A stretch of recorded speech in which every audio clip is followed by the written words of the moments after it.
నమస్కారం గురుగారు. ఆ! నమస్తే. నమస్తే. గురుగారు, జనవరి 22 తారీఖున మన ప్రపంచం ఎప్పుడైనా గుర్తుంచుకునే రోజు. అయోధ్య హ్మ్. శ్రీరామునిది పునర్నిర్మాణం గుడి. దీనిపైన కొన్ని పార్టీ వాళ్ళు కొంతమంది విమర్శలు స్టార్ట్ అయినాయి. కాకపోతే ఓన్లీ ఇది బీజేపీ వరకే ఈ గుడి. మాకు కాదు అని చెప్పేసి రాహుల్ గాంధీ గాని, సోనియా గాంధీ గారు గాని వీళ్ళెవ్వరు ఇప్పటిదాకా గుడిని ఆహ్, చూడడం గాని, దాని గురించి మాట్లాడడం గాని ఇలాంటిది జరగలేదు. మాకు సంబంధించింది కాదు. ఓన్లీ ఒక పార్టీకి సంబంధించింది. కాకపోతే మన భూమి రామభూమి. రాముడు నడయాడిన భూమి. ఇలాంటి దాన్ని వాళ్ళు ఎలాంటిది మాట్లాడకపోవడానికి ఎలా తీసుకోవచ్చు మనం? మీరు రాజకీయంగా ప్రశ్నిస్తున్నారు. ముందుగా సార్. ఆ శ్రీరామచంద్రుడి యొక్క ప్రార్థనతో ప్రారంభిద్దాం. ఓకే. ఓం ఆపదామపహర్తారం ధాతారం సర్వసంపదాం లోకాభిరామం శ్రీరామం భూయోర్భూయోర్నమామ్యహం. రాముడు రాజకీయానికి ఉపయోగించుకుంటాం. ఇది ఈ దేశానికి ఓ దౌర్భాగ్యమైనటువంటి పరిస్థితి. రాముడు కొందరివాడు కాదు, రాముడు అందరివాడు. రామో విగ్రహవాన్ ధర్మ అంటారు. అంటే రాముడు ఒక మనిషి కాదు, ఒక మూర్తి భవించినటువంటి ధర్మానికి ప్రతిరూపం శ్రీరామచంద్రుడు. అలాంటి శ్రీరామచంద్రుడు వివాదాస్పదం చేయడం కానీ, రాజకీయ నాయకులు ఉపయోగించుకోవడం కానీ ఇది అధర్మం అవుతుంది. అవును. అధర్మం ఎక్కడ ఉంటుందో అక్కడ ఆ దేశానికే కాదు, ఆ నగరాలకే కాదు, ఆ నాగరికులకి కూడా అది ఒక విపత్తుగా తయారవుతుంది. రాముడు ప్రపంచ మానవాళికి ఆదర్శవంతమైనటువంటి ఒక పాత్ర. ఆ పాత్రను ఆధారంగా చేసుకుని ప్రతి మనిషి జీవించినట్టయితే ప్రతి ఒక్క మనిషి రాముడుగా తయారవ్వాలని రామావతారం వచ్చింది. ఈరోజు అయోధ్యలో రేపు 22వ తారీఖున రామ జన్మభూమి ఆ ప్రదేశంలో రామాలయ పునఃప్రతిష్ఠ జరుగుతూ ఉన్నది. ఇది ఒక బృహత్తరమైనటువంటి కార్యం. ఈ కార్యంలో ఎవరెవరికి అర్హత ఉందో వాళ్ళు మాత్రమే ఆ పుణ్యభూమి, ఆ ధర్మభూమి, ఆ రామభూమి అయినటువంటి అయోధ్యలో ప్రవేశించగలుగుతారు. అలా కానప్పుడు వాళ్ళు ధర్మబద్ధమైనటువంటి జీవన విధానాన్ని కొనసాగించే ప్రతి ఒక్కరూ కూడా రామ జన్మభూమిలోకి ప్రవేశించగలుగుతారు. అలా కానినాడు వాళ్ళని ఈ ప్రకృతి అడ్డుకుంటుంది. అంతేగాని ఇది ఏ పార్టీకో, ఏ రాజకీయ వ్యవస్థకో సంబంధించింది కాదు అయోధ్య. భారతీయ సంస్కృతి వేద సంస్కృతి. వేదాన్ని ఆధారంగా చేసుకుని మన సాంప్రదాయాలు సాగుతూ ఉంటాయి. అయితే ఈ సాంప్రదాయాలు సనాతనమైనటువంటి సాంప్రదాయం అంది. భారతీయులకి వేదం ఆజ్ఞాపిస్తే ఆజ్ఞని శిరసావహించి దాన్ని నిర్వహించేటటువంటి ధర్మం ఏదైతే ఉందో, ఆ ధర్మ ప్రతిపాదితమైనటువంటిది ఏదైతే ఉందో అది సనాతన ధర్మం. మరి భారతీయులు ఒక్కడే దీన్ని ఆచరించాలా అంటే భారతీయులకు మాత్రమే వేద సంస్కృతి ఉంది. వేదాలు భారతీయుల సొంతం. భరతభూమి కర్మభూమి, వేదభూమి. ఇలాంటి వేదభూమిలోను మాత్రమే దేవతలు అవతరించారు. మిగతా భూభాగం అంతా కూడా భోగభూములుగా చెప్పబడతాయి. అంటే కేవలం శరీరానికి కావలసినటువంటి సుఖాన్ని, సంతోషాన్ని అనుభవించడానికి మాత్రమే ఈ శరీరం వచ్చిందని, భారతీయులకు మాత్రమే ఈ శరీర మాధ్యం కలు ధర్మ సాధనమని, శరీరం అనేది ధర్మాన్ని సాధించడానికి వచ్చింది, ఆ ధర్మమే యోగమని, యోగం అనేటటువంటి దాన్ని అనుభవించడానికి మాత్రమే ఈ శరీరం వచ్చింది అని చెప్పేది వేదం. కాబట్టి ధర్మార్థ కామ మోక్షాలను సాధించడానికి వచ్చినటువంటిది ఏదైతే ఉందో అది శరీర మాధ్యం కలు ధర్మ సాధనం అంటుంది. అంటే సాధనం అంటే ఏమిటంటే ఒక పనిముట్టు. ఈ ఇచ్చినటువంటి ఈ శరీరం అనేటటువంటి ఒక సాధనాన్ని ఉపయోగించుకుని మానవ జీవితానికి పరమ లక్ష్యమైనటువంటి మోక్షాన్ని పొందడానికి అందించినటువంటి జ్ఞానం ఏదైతే ఉందో దాని పేరు వేదం. ఆ జ్ఞానాన్ని ఆధారంగా చేసుకుని వచ్చినటువంటి ధర్మబద్ధమైనటువంటి కర్మాచరణ సనాతన సంప్రదాయం. ఈ సనాతన సంప్రదాయాన్ని, ధర్మాన్ని ఆచరించడానికి మనకి కొన్ని ఆదర్శవంతమైనటువంటి పాత్రలు మన ముందుకి తీసుకొచ్చారు. అలాంటి ఆదర్శవంతమైనటువంటి పాత్రలు ఏవైతే ఉన్నాయో, ఆ ధర్మానికి మూర్తిభవించినటువంటి రూపం ఏదైతే ఉందో అది శ్రీరామచంద్రుడు. అలాంటి శ్రీరామచంద్రుడు ఈరోజు మనకి మందిరాన్ని, రామ మందిరాన్ని అయోధ్యలో పునఃప్రతిష్ఠ చేయడానికి ఎందరో యోగులు ఎన్నో దశాబ్దాల తరబడి తిరిగి పునఃప్రతిష్ఠ చేయడానికి వారి శ్రమని ఎంతో వెచ్చించారు.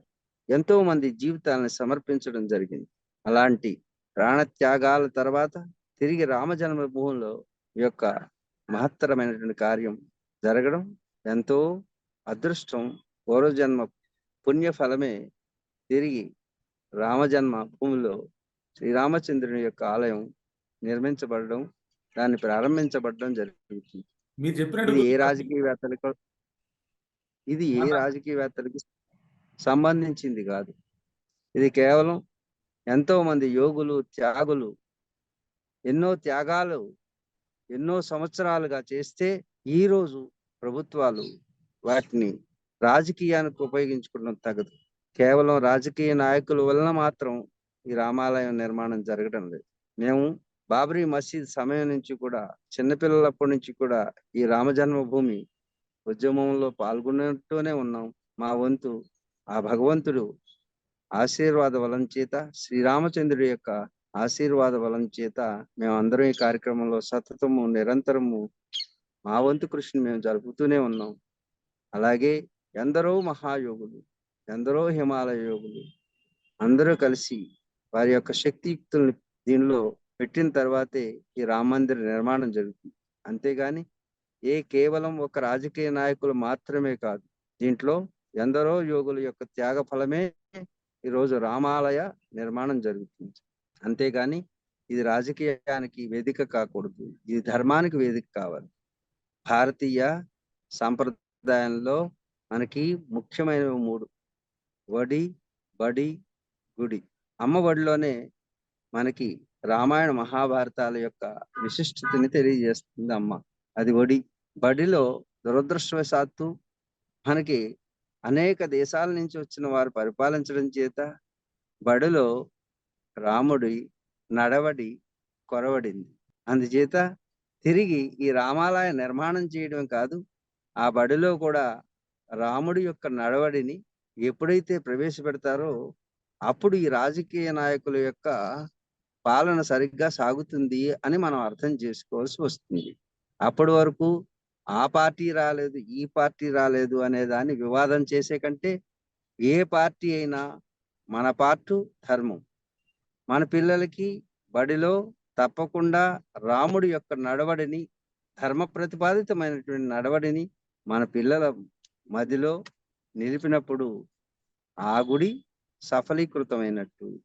ఆ ఆలయం ప్రతి ఒక్క హృదయాలయం కావాలి. అందరిలో రాముడి యొక్క ధర్మనిరతిని చిన్నపిల్లలప్పటి నుంచి కూడా పాఠ్యాంశాలుగా చేర్చినప్పుడే మాత్రమే ఇప్పుడు నిర్మించినటువంటి ఈ రామాలయం యొక్క ప్రతిఫలం దక్కినట్టు అవుతుంది. అలా కానినాడు ఎన్ని రామాలయాలు కట్టినా మన యొక్క పిల్లల భవిష్యత్తు అగమ్య గోచరంగా మారుతుంది. అందుకే రెండవదైనటువంటి బడి, ఆ బడిలో రాముడి నడవడి ఉండాల్సిందే. అప్పుడే ఈ రాజకీయ నాయకులు ఎవరు వివాదం చేసుకున్నా ఇది నా సొత్తు, నా సొత్తు, ఎవరి సొత్తు కాదు, ఈ ప్రపంచ మానవాళి సొత్తు ఈ రామాలయం. కాబట్టి ప్రపంచ మానవాళి ఎక్కడున్నప్పటికీ కూడా రాముడి నడవడిని ఆధారంగా చేసుకున్నప్పుడు మాత్రమే సుఖం, శాంతి వర్ధిల్లుతుంది. అప్పుడే రామరాజ్యం ప్రపంచమంతా వచ్చినప్పుడు మాత్రమే ప్రపంచ శాంతికి దోహదపడుతుంది. అంతేగాని రామాలయం ఏ హిందువుల కోసమో నిర్మిస్తూ ఉన్నది మాత్రమే కాదు, హిందూ అనేటటువంటిది కాదు, సనాతనమైనటువంటి సంప్రదాయం. ప్రతి ఒక్క జీవి కూడా ధర్మబద్ధంగా జీవించాలి. ప్రకృతిలో ఉన్నటువంటి చెట్టు తను ఉన్న చోటు నుంచే తాను ఏం చేయగలను అని అనుకుని ఫలాలను అందిస్తూ ఉంది. చెట్టు నీడనిస్తుంది, తాను ఎండలో ఉంది. అలాగే పుష్పాలను ఇస్తుంది, పుష్పాల నుంచి సుగంధాన్ని ఇస్తుంది, అలాగే పరిమళాన్ని అందిస్తూ 10 మందికి ఆనందాన్ని కలిగిస్తుంది. ఈ ఆనందమే రాముడు. తనున్న చోటునున్నటువంటి చెట్టే, ఒక వృక్షమే నీడనిస్తూ, పూలునిస్తూ, ఫలాలనిస్తూ, ఎదుటివారి ఆకలిని తీరుస్తుంది. ఆ చెట్టుని ఆదర్శంగా తీసుకుని, ఆ చెట్టులో ఉన్నటువంటి నీతిని, ధర్మాన్ని మనం ఆసరాగా చేసుకుంటే రాముడు సంతోషిస్తాడు. రాముడు అంటే రమ, రమ అంటే సంతోషం, ఆనందం. ప్రతి ఒక్కరికి ఆనందాన్ని అందించాలి. సకల చరాచర జీవరాశి, మనుషులే కాదు, ఈ భూమండలం మీద ఉన్నటువంటి ప్రతి ఒక్క జీవరాశికి కూడా సీమ, దోమ, భామ, చెట్టు, పుట్ట, పుట్ట, వీటన్నిటి యొక్క శ్రేయస్సుని కాంక్షించినటువంటి పాత్ర శ్రీరామచంద్రుడు. అందుకే ఆయనకి బంగారు సింహాసనం ఎదురుగా ఉంటే ఈ సింహాసనం వద్దు, వనవాసం కావాలన్నాడు. కానీ ఈనాటి రాజకీయ నాయకులు సింహాసనమే కానీ ప్రజల యొక్క బాధలు పట్టించుకుంటం లేదు. వీళ్ళ రామాలయం గురించి మాట్లాడేటటువంటి వారు. రమ అంటే ఆనందం, సకల చరాచర జీవరాశికి ఆనందాన్ని కలిగించేవాడు రాముడు. అలాంటి రాజకీయ నాయకుడు ఎవడైనా రాముడే అవుతాడు. అందుకే ప్రతి జీవరాశిలో ఉన్నటువంటి ఆనందాన్ని బయటికి తెచ్చేటటువంటి పాత్ర ఏదైతే ఉందో అది రాముడు. అదే ధర్మం. రామో విగ్రహవాన్ ధర్మ అంటుంది. ఈ ధర్మం ప్రపంచవ్యాప్తంగా వెళ్ళినప్పుడే మనకి ప్రపంచ శాంతి వర్ధిల్లుతుంది. ఆ ప్రపంచ శాంతి కోసం జరిగేటువంటి నిర్మాణం ఏదైతే ఉందో అదే రామాలయ నిర్మాణం. ఆలయం అంటే ఆ లయం అని అర్థం. ఆలయం అంటే ఆలయం అంటే గుడి. 1 వడి, 2 వడి, 3 గుడి. ఈ గుడిలో ఉండేటువంటి విగ్రహాలన్నీ కూడా ప్రతి మనిషిలోనూ ఉన్నటువంటి ఆగ్రహావేశాలని నిగ్రహించడానికి ఎదురుగా వచ్చినటువంటి విగ్రహం అని తెలుసుకోవాలి. మనలో ఆగ్రహం, అలాగున్నటువంటి అనేక కామ, క్రోధ, లోభ, మోహ, మద, మాత్సర్యాలు అనేటువంటి వాటిని నిగ్రహించడానికి రాముడు ఆదర్శవంతంగా ఎదురుగా నిలబడి విగ్రహ రూపంలో ఉన్నాడనుకునే వారికి ఆ రామాలయం, దాని యొక్క నిర్మాణం ఉపయోగపడినట్టు. అలా కానినాడు కేవలం రాజకీయాలకి ఉపయోగించుకునే వారికి ఇది ధర్మం కాదు, అదే అధర్మమే అవుతుంది. కాబట్టి ప్రపంచ దేశాల్లో ఉన్నటువంటి ప్రతి ఒక్కరూ కూడా రాముడు ఆదర్శ పురుషుడిగా నిత్య జీవితంలో, దైనందిన జీవితంలో ప్రతి మనిషి తాను సుఖంగా జీవించి తన ఆనందాన్ని పొందుతూ ప్రతి ఒక్క జీవరాశికి కూడా ఈ ప్రపంచంలో, ఈ విశ్వంలో ఉన్నటువంటి ప్రతి జీవరాశికి కూడా ఆనందాన్ని అందించినప్పుడే ఈ రామాలయం యొక్క ఆలయ నిర్మాణం దాని యొక్క సఫలీకృతమైనట్టు. లేనాడు ఇది రామాలయం వరకే, కేవలం కట్టడం వరకే పరిమితం అవుతుంది, రాజకీయాలకి మాత్రమే పరిమితం అవుతుంది. అలా కాకూడదని రమ అంటే సీత, సీత రమ అంటే, రమ అంటే ఆనందం, ఆనందాన్ని అనుభవిస్తూ ఎప్పుడు ఉండేవాడు రాముడు. అంటే సీతను అనుభవించేవాడు రాముడు. సీత అంటే నేలను దున్నితే మధ్యలోంచి వచ్చింది. అలాగే ఈ శరీరం అనేటటువంటి పాషాణమైనటువంటి ఈ యొక్క శరీరాన్ని దున్నాలి, మనం తత్వ విచారణ చేయాలి. అలా చేసినాడు సీత అనేటువంటి ఆత్మ చైతన్యం బయటకు వస్తుంది. ఆత్మ చైతన్యాన్ని ఎవరు అనుభవిస్తుంటారో వాళ్ళే రాముడు. అంతేగాని ఆలయం అంటే నీలో నీవు లయం అవ్వాలి. ఈ లోపల ఉన్న హృదయ స్థానమే ఈ రామాలయం. ఈ రమ అనేటటువంటి ఆనందం హృదయంలో అనుభవించేది. సీత అనేటటువంటిది రమ అయితే ఆ రమను అనుభవించేవాడు రాముడు. ఎప్పుడు అనుభవిస్తాడు? రామో విగ్రహవాన్ ధర్మ. మనకున్నటువంటి ధర్మార్థ కామమోక్షాల్లో ధర్మబద్ధమైనటువంటి అర్థాన్ని, అలాగే ధర్మబద్ధమైనటువంటి కామాన్ని అనుభవిస్తూ లోపల ఆ సీత అనేటువంటి మోక్షాన్ని పొందడమే పరమ లక్ష్యం భారతీయ సనాతన సాంప్రదాయానికి. ఆ సాంప్రదాయానికి ప్రతీకగా ఈ ఆలయం నిలబడాలే కానీ కేవలం రాళ్ళు, అలాగే కొందరు నాయకులు కలిసి నిర్మించేది కాదు. ప్రతి ఒక్కరిలోనూ ఆనందాన్ని నింపగలిగినప్పుడు మాత్రమే ఈ అయోధ్య రామాలయానికి ప్రతిష్ట చేసినందుకు, మన ప్రతిష్ట ప్రపంచవ్యాప్తంగా నిలబడాలంటే ప్రతి ఒక్కరిలోనూ కూడా ధర్మ ప్రతిష్ట చేయాలి. ప్రతి రామభక్తుడు కూడా తాను ఆనందాన్ని అనుభవిస్తూ తనతోటి జీవులన్నిటికీ ఆనందాన్ని అనుభవింప చేయాలి అనేటువంటి ఉద్దేశంతో ఈ రామాలయం నిర్మాణం జరగాలి. అలా జరిగి ఆ కార్యం సఫలీకృతం అయినప్పుడే ఇది నిజమైన రామాలయం అవుతుంది. గురుగారు, మన తెలుగు రాష్ట్రాల అదృష్టం కూడా. ఎందుకంటే మన తెలుగు రాష్ట్రాల నుంచి భువనగిరి, యాదగిరిగుట్ట దగ్గర భువనగిరి నుంచి రాముడికి కావాల్సిన ఏదైతే రాయి ఉందో మన తెలుగు రాష్ట్రం నుంచి ఆయన దగ్గరికి వెళ్ళింది, ఆయన సేవకి. దాంతోపాటు రాముడికి కావాల్సిన మెయిన్ డోర్స్ ఏవైతున్నాయో అవి మన హైదరాబాద్ నుంచి వెళ్ళినాయి. రాముడికి కావాల్సిన బంగారు పాదాలు ఏవైతున్నాయో అవి మన హైదరాబాద్ నుంచి వెళ్ళినాయి. అంటే మన తెలుగు రాష్ట్రాల్లో నుంచి మన వాళ్ళు అక్కడ వెళ్ళి సేవ చేస్తున్నారు, వర్క్ చేస్తున్నారు. అంటే మన తెలుగు రాష్ట్రాల్లో ఉన్న అంత నైపుణ్యాన్ని రాముడు ఆయన సేవలో వినియోగించుకోవడం అని అంటే మనకి ఎంత అదృష్టం అయి ఉండాలి. రామచంద్రుడు ఉత్తర భారతదేశంలో జన్మించినప్పటికీ దక్షిణ భారతదేశం అంతా కూడా నడయాడినటువంటి ప్రదేశం ఇది. అంచేత శ్రీరామచంద్రుడు మనం తెలుగు వాళ్ళకి మాత్రమే పరిమితం కాదు, అవును. ప్రపంచంలో ఉన్నటువంటి సకల చరాచర జీవరాశికి కూడా ఆదర్శవంతమైన వాడు. అందుకు మన అదృష్టం అయి ఉండవచ్చు, ఆయనకి గుమ్మాల తలుపులు నిర్మించి ఉండవచ్చు, కానీ మన తలుపులు మారాలి. ఆ, కేవలం తలుపులు మాత్రమే కాదు, మనలో ఉన్నటువంటి తలుపులు మారాలి. అవును. ప్రాంతీయవాదం ప్రమాదకరమైనది. విశ్వవ్యాపితమైనటువంటి ధర్మం వర్ధిల్లాలి, అదే సనాతనీయం.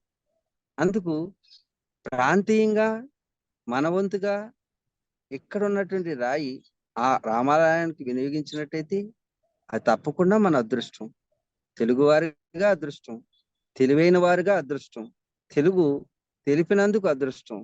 అంతేగాని మన తలుపులు పెట్టినంత రాన్న మన తలుపులు మారకూడదు. మన తలుపులు విశ్వజనీకమైనది, విశ్వవ్యాపకమైనటువంటి సనాతన ధర్మం. అందుకే కుంచితమైనటువంటి ప్రాంతీయ తత్వాలు కానీ, భాషా తత్వాలు కానీ, విభేదాలు లేనటువంటి ధర్మమే మనకు ఆదర్శంగా నిలవాలి.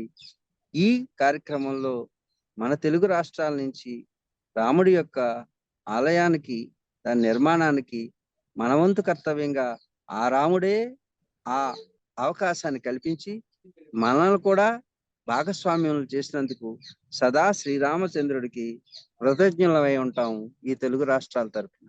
గురుగారు, ఇంకొక మాట ఏంటంటే, ఇప్పుడు రాముడు విగ్రహం ప్రతిష్టాపన జరిగిన రోజు ప్రతి ఇంట్లో 5 దీపాలు వెలిగించాలని చెప్పేసి ఒక ప్రచారం వచ్చింది. దాన్ని వెలిగించడం వల్ల జరిగే మంచి ఏంటి? అది అసలు ఎందుకు వెలిగించాలి? శరీరం అనేది పాంచభౌతిక నిర్మాణంతో కూడింది. పృథ్వీ ఆపహ తేజస వాయుర్ ఆకాశమేవచ అంటుంది. అంటే పృథ్వీతత్వం అంటే నేల, నీరు, వాయువు, ఆకాశము, అగ్ని, ఇవి 5 పంచభూతాలు. కలిస్తే శరీరం. ఈ శరీరం అనేటటువంటిది మనిషిని సుఖాల వైపు, భోగాల వైపు మళ్ళిస్తుంది.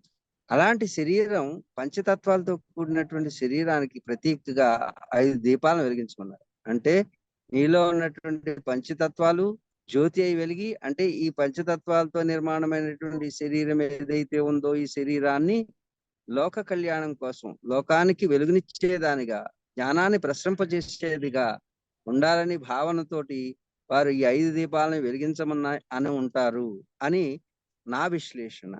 ఓకే. అంచేత మనం ఈ జీవితం, ఈ శరీరం అనేది, ఈ పంచభౌతికమైన శరీరం ఈ పంచభూతాల్లో కలిసిపోతుంది. ఈ కలిసిపోక ముందే ఒక వర్తిని పెట్టుకోవాలి. వర్తిత్వం అంటే క్యారెక్టర్. ఆ వర్తి, ఆ దీపంలో ఉండేది వర్తి. వర్తి అంటే వత్తి అంటుంటారు.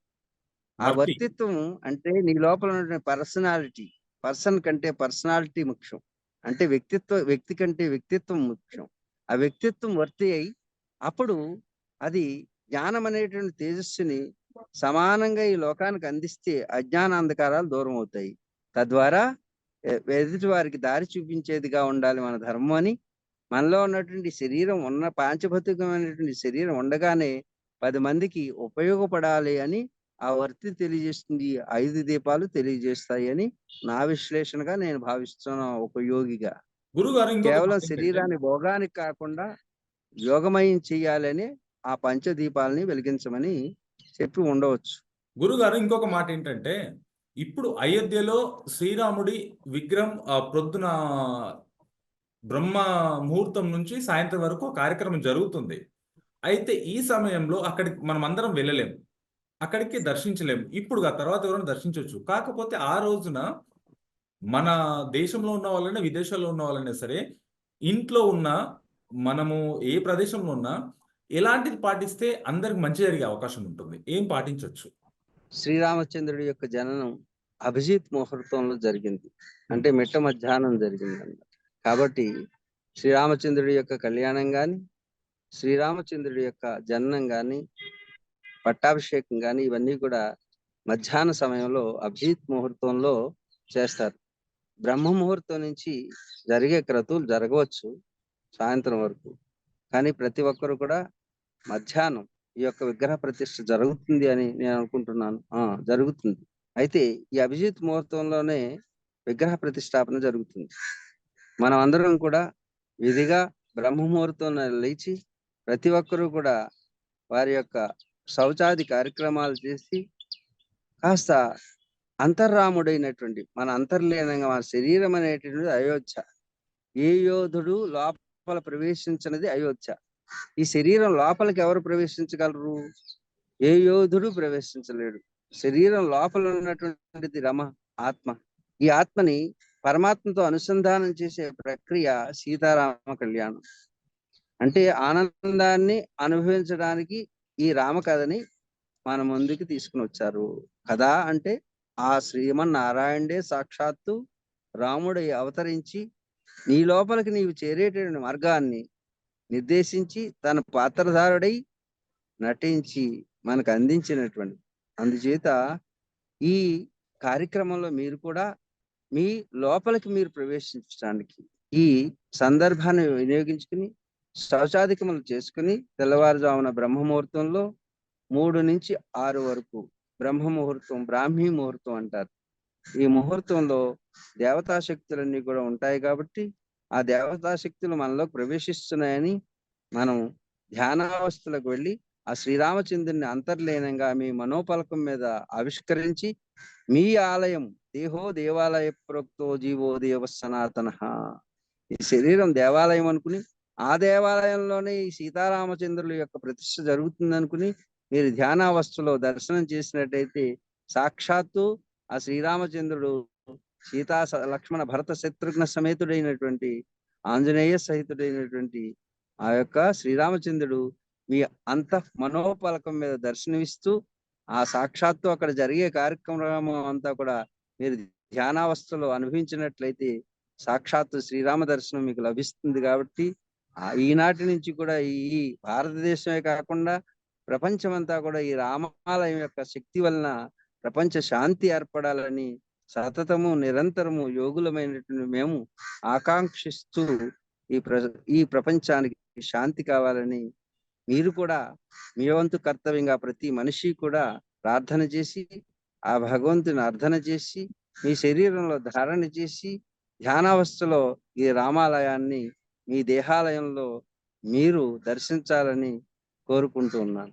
చాలా ధన్యవాదాలు గురుగారు. ఎందుకంటే మీలాంటి సిద్ధులు, గురువులు ఈ అమూల్యమైన సమయం కేటాయించి మన ప్రజలకు మీ నోటి ద్వారా ఫైనల్గా ఒక మాట ఏం చెప్పాలనుకుంటున్నారు? అందరూ కూడా జాతి విభేదాలను వదిలి, వర్ణ విభేదాలను వదిలి, భాషా విభేదాలను వదిలి, ప్రాంతీయ విభేదాలను వదిలి, మత విభేదాలను కూడా వదిలి అందరి యొక్క అభిమతం ఒకటే, అందరం ప్రశాంతంగా జీవించాలి, ప్రపంచ శాంతి వర్ధిల్లాలి అనేది భారతీయ సనాతన సాంప్రదాయవాదుల యొక్క లక్ష్యం. అందరం కూడా అహం భూమిపుత్ర అంటారు మన యొక్క వేదం. అంటే మనం అందరం కూడా భూమి మీద పుట్టినటువంటి వాళ్ళమే. అందుకు భూమి అనే తల్లికి భూమాత అంటాం. ఈ భూమాతలో ఉద్భవించిన ప్రతి జీవి కూడా అన్నదమ్ములం, అక్క చెల్లెలం. అంతేగాని ప్రాంతీయ విభేదాల కోసం ఏ మతాలు పుట్టవచ్చు కాక, ఇది మతం కాదు, భారతీయ సనాతన సాంప్రదాయం. ఇది అందరి శ్రేయస్సు, ప్రపంచ శాంతి వర్ధిల్లడానికి, అలాగే ఈ విశ్వశాంతికి మూలం భారతీయ సనాతన సాంప్రదాయం. కాబట్టి అలాంటి సాంప్రదాయవాదులమైన మనం విభేదాలకు పోకుండా అందరినీ రక్షించేటువంటి ఏకైక ధర్మం రామో విగ్రహవాన్ ధర్మ. అలాంటి రాముడి యొక్క ఆలయం పునఃప్రతిష్ఠ జరిగిందంటే ఏ మతం వారైనా వారి అభిమతాన్ని మార్చుకోవాలి. ఎందరో ముస్లింలు, ఎందరో క్రిస్టియన్లు ఈరోజు రామాలయానికి వస్తున్నారు.